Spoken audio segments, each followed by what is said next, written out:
ഹിദായത്തിന്റെ കേൾവി. എന്റെ കുട്ടി പറഞ്ഞാൽ കേൾക്കണില്ല എന്നുണ്ടെങ്കിൽ എളുപ്പം ചെവി ഡോക്ടറെ കാണിക്കണം എന്നല്ല, നേരെ മറിച്ച് ഹിദായത്തിന്റെ കേൾവി കേൾപ്പിക്കാൻ കഴിയില്ല എന്നാണ് ഓർമ്മപ്പെടുത്തിയത്. അതല്ലാതെ മരിച്ചു ഒരു കേൾക്കുകയില്ല എന്നുള്ളതല്ല. എന്ന് പറയുന്ന ആയത്തിൽ ബഹുമാനപ്പെട്ട അല്ലാമ ഇബ്നു ജരീർ അത്ബരി റഹ്മത്തുള്ളാഹി അലൈഹി അവിടുത്തെ ജാമിഉൽ ബയാൻ എന്ന തഫ്സീറിൽ ഈ വിശദീകരണം നൽകിയിട്ടുണ്ട്. അതുകൊണ്ട് ആ തഫ്സീറിന്റെ അടിസ്ഥാനത്തിലാണ് നിങ്ങൾ വിശദീകരിക്കാനുള്ള അതുപോലെ പ്രമാണങ്ങൾ പറയാനുള്ള കാരണം. മാത്രമല്ല റൂഹി എന്ന് പറയുന്ന ഇസ്ലാഹി പ്രസ്ഥാന ചരിത്രത്തിന്റെ രാമുഖം എന്ന പുസ്തകത്തിൽ മുജാഹിദ് പ്രസ്ഥാനത്തിന്റെ പതാകവാഹകനായി പരിചയപ്പെടുത്തിയ ഇബ്നുൽ ഖയ്യിം ജൗസിയ്യ എന്ന് പറയുന്ന വ്യക്തിയുടെ റൂഹ് ഇബ്നുൽ ഖയ്യിം എന്ന് പറയുന്ന കിതാബാണിത്. അതിൽ വളരെ വ്യക്തമായി തന്നെ പറഞ്ഞത് കാണാം. മരിച്ചവർ കേൾക്കും, അറിയും എന്നൊക്കെ സമർത്ഥിച്ചതിന് ശേഷം, പ്രമാണങ്ങൾ നിരത്തി പറഞ്ഞതിന് ശേഷം എന്ന ആയത്തിന്റെ അർത്ഥം എന്താണെന്നാൽ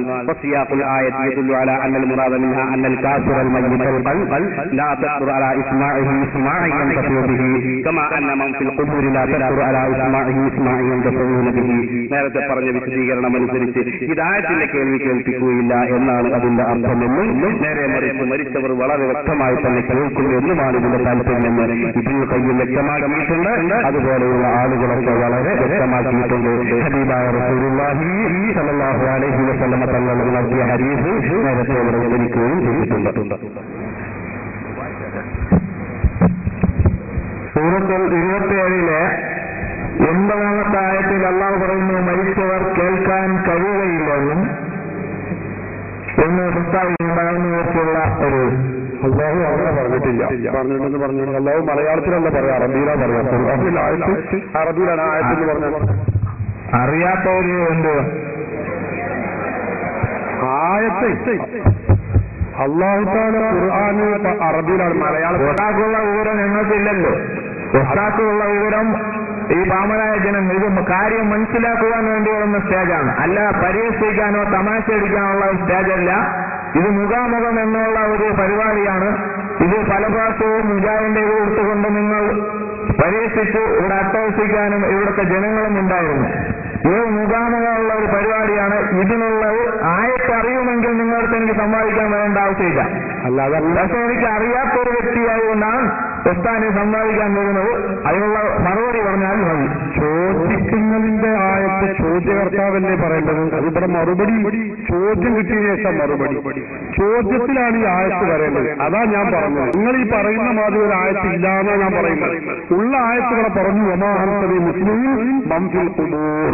അതിന്റെ മറുപടിയും നിങ്ങൾ വിശദീകരിച്ചു. അതിന്റെ മറുപടിയും ഇവിടെ വിശദീകരിച്ചു. പിന്നെയും നിങ്ങൾ മലയാളത്തിൽ ഇങ്ങനെ ആയത്ത് പറയാമെന്നല്ലാതെ അത് ആയത്ത് ഉണ്ടെങ്കിൽ നിങ്ങൾ പറയും. അതല്ലേ ഞാൻ പറയുന്നത്. പറഞ്ഞ ആയത്തുകളെ പറഞ്ഞു ഇന്നൊക്കെ ഈ രണ്ട് ആയത്തിന്റെയും വിശദീകരണം കിതാബ് റൂഹ് ഞങ്ങളാണല്ല. ഞാൻ മറുപടി പറയുമ്പോൾ നിങ്ങൾ വേറെ സംസാരിക്കും. പിന്നെ ഞാനിങ്ങനെ കുറെ ശബ്ദിക്കുക, ആളുകളത് മനസ്സിലാക്കുമ്പോൾ നിങ്ങൾ ആളുകൾ മനസ്സിലാക്കുന്നതിൽ നിങ്ങൾ വിഷമിച്ചിട്ട് കാര്യമില്ല.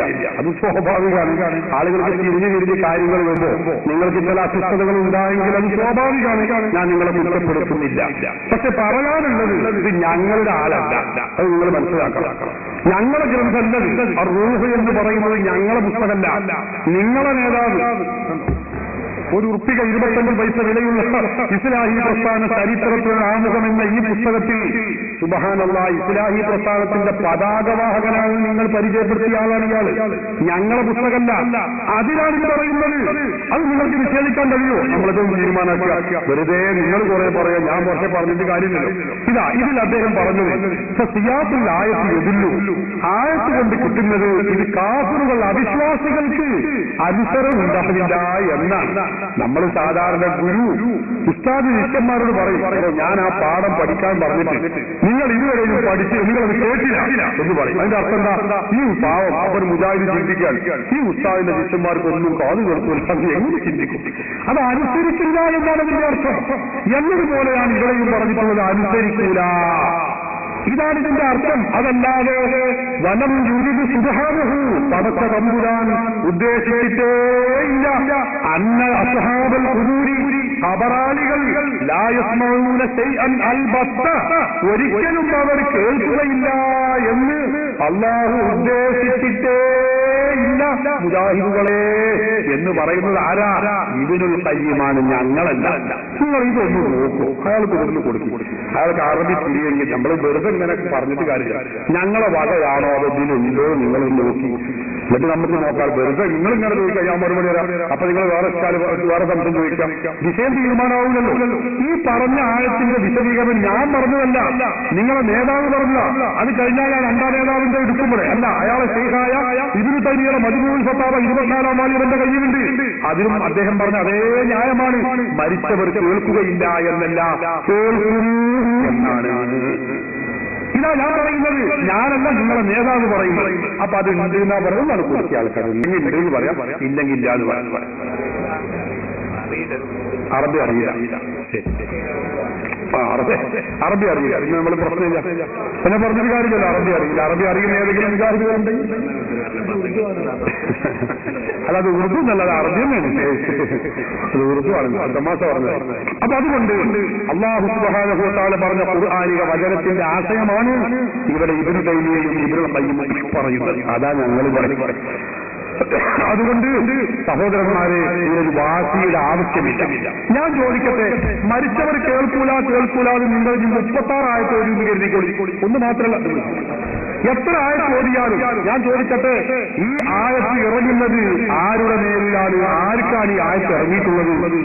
ഹബീബ് മുഹമ്മദ് റസൂലുള്ളാഹി നബി തങ്ങൾക്കല്ലേ ഈ ആയത്ത് ഇറങ്ങിയിട്ടുള്ളത്. ആയത്തിന്റെ അർത്ഥം ഏറ്റവും കൂടുതൽ അറിയുന്നതും റസൂലുള്ളാഹി തങ്ങളല്ലേ. നമ്മേക്കാളൊക്കെ അറിയാം, മുജാഹിദുകളെക്കാളും പറയുന്നത് റസൂലല്ലേ. റസൂലുള്ളാഹി തങ്ങൾ പറയുന്നത് എന്താ? ഇന്നൽ മയ്യിത ഇദാ വുഇയ ഫീ ഖബരിഹി, ഒരു മയ്യത്തിനെ ഖബറിൽ വെക്കപ്പെട്ടു. അങ്ങനെ അസ്ഹാബുഹു, അവന്റെ അനുയായികൾ മറമാടി കഴിഞ്ഞതിന് ശേഷം പുറകോട്ട് പോരുകയും ചെയ്താൽ ഇന്നഹു, നിശ്ചയം ആ മയ്യത്ത് ലയസ്മഉ, ആ മയ്യത്ത് കേൾക്കുക തന്നെ ചെയ്യും. മയ്യത്ത് സംസ്കരണ പ്രക്രിയകൾ കഴിഞ്ഞ് തിരിച്ചു പോരുന്ന ആളുകളുടെ ചെരുപ്പിന്റെ വാറിന്റെ ശബ്ദം ഈ മയ്യത്ത് ഖബറിന്റെ ഉള്ളിൽ വെച്ച് മൂടുകല്ല് വെച്ച് മണ്ണിട്ട് എല്ലാ ദ്വാരങ്ങളും അടച്ച് വളരെ ഭദ്രമാക്കി ഭൂമിയോട് സമമാക്കി പിന്നെ ഒരു ചാട് ഉയർത്തിൽ പിന്നെയുമാക്കി വളരെ ഭദ്രമാക്കി വെച്ച ഖബറിന്റെ ഉള്ളിലുള്ള മയ്യത്തിന് ഈ ശബ്ദം തിരിഞ്ഞു പോകുന്ന ആളുടെ കാലിലുള്ള ചെരുപ്പിന്റെ വാറിന്റെ ശബ്ദം ആ മയ്യത്ത് കേൾക്കുമെന്ന് ഹബീബ് മുഹമ്മദ് റസൂലുള്ളാഹി. അള്ളാഹുവിന്റെ റസൂലിനേക്കാളും ഖുർആൻ തിരിയുന്നവരാണോ മുജാഹിദുകൾ? റസൂലിന്റെ പേരിൽ ആയത്തിറങ്ങിയ റസൂൽ പറയുന്നു മരിച്ചവർ കേൾക്കുന്നു. മുജാഹിദ് പറയുന്നു അല്ല നബി നിങ്ങൾ പറഞ്ഞു ശരിയല്ല, മരിച്ചവർ കേൾക്കൂല. എന്താണ് ഇതിനൊക്കെ ചികിത്സ? അതുകൊണ്ട് സഹോദരന്മാരെ, ഖുർആനിൽ അള്ളാഹു പഠിപ്പിച്ചതിന്റെ യാഥാർത്ഥ്യം പ്രവാചകർക്കാണ് അറിയുക. പ്രവാചകർ ഇത് പഠിപ്പിച്ചിട്ടുണ്ട്. ബുഖാരിയും മുസ്ലിമും വ്യക്തമായി ഉദ്ധരിച്ച ഹദീസുമാണ്.